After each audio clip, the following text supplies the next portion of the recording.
Peace. Welcome to Mr. Tony's Hip Hop School. Don't forget to like, share, subscribe. Don't forget to send me some money. No, I'm just playing. Share, share, like. Um, I was curious to know what you think as far as a versus, right? In a versus, I got to notice who would win in a producer slash DJ contest. Premier or Pete Rock? That's a question that I used to hear a lot. Like, who is better? I don't want to do who's better. I'm saying who in a versus, but I used to hear that a lot. Who is better, Premier or Pete Rock? That's very hard. But in a versus,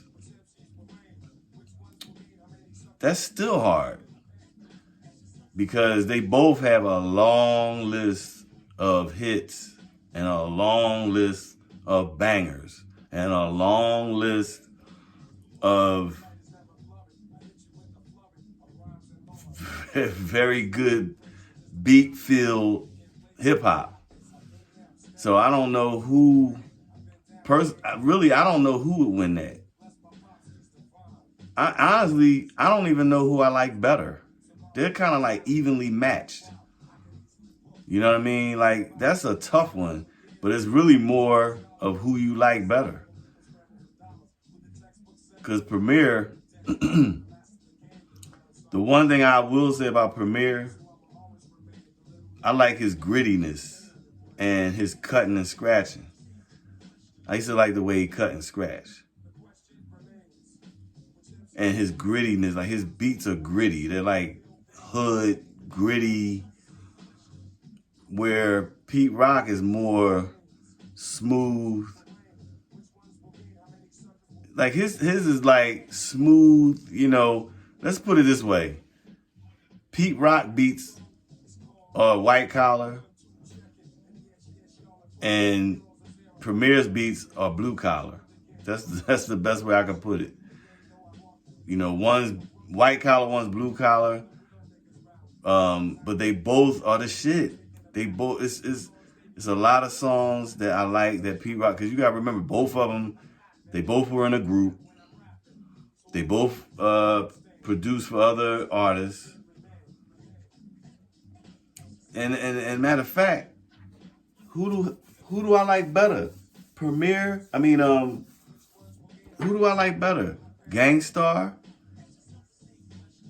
Or do I like Pete Rock and CL Smooth? Who's better? That's why that shit is so, that's the shit, man.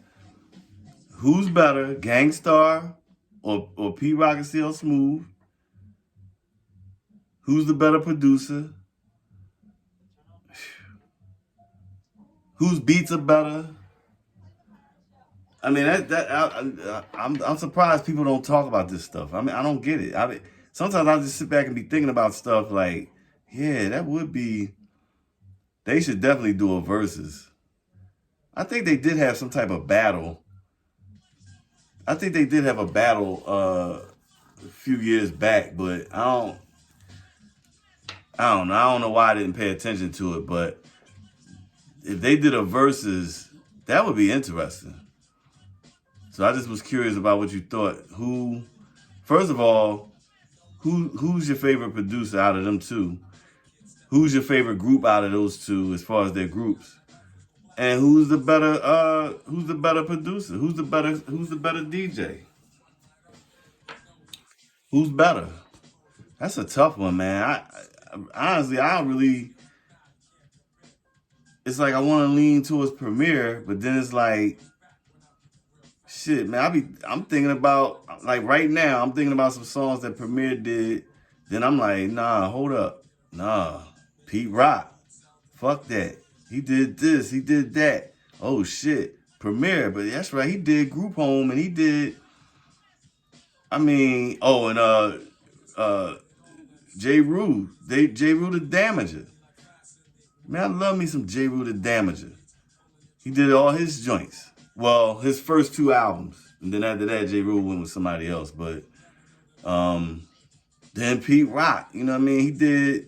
He did some stuff with Lords of the Underground. You know, he did stuff for this person, that person. It's just like boom, boom, like Ali Frazier almost. You know what I'm saying? Like the first 3 rounds, Ali. Then the middle rounds, Frazier. You know what I'm saying? Now Ali coming back. It's just like that. I mean, if somebody was to do this to me, motherfucker, who the fuck is the best? Who the fuck you going with? It might have to be Premier. It might have to be Premier. Who the fuck you going with? Now, say it now. 3 seconds, nigga. Premier. It'll be Premier. It'll be Premier. And I would say that only because of his scratching. That's where the edge is. Because Premier, woo. Yo, some of his scratches, boy, it's like, God damn. And one of my favorite Gang Starr albums was Take It Personal. And it's not one of their better albums.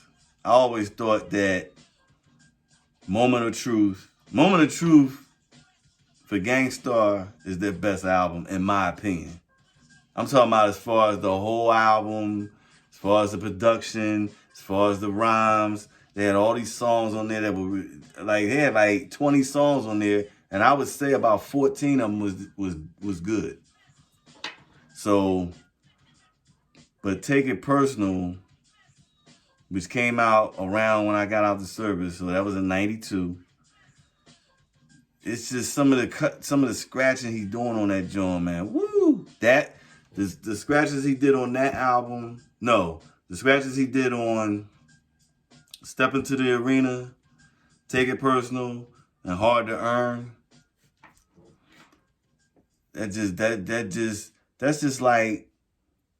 That's like wax melting on a pot.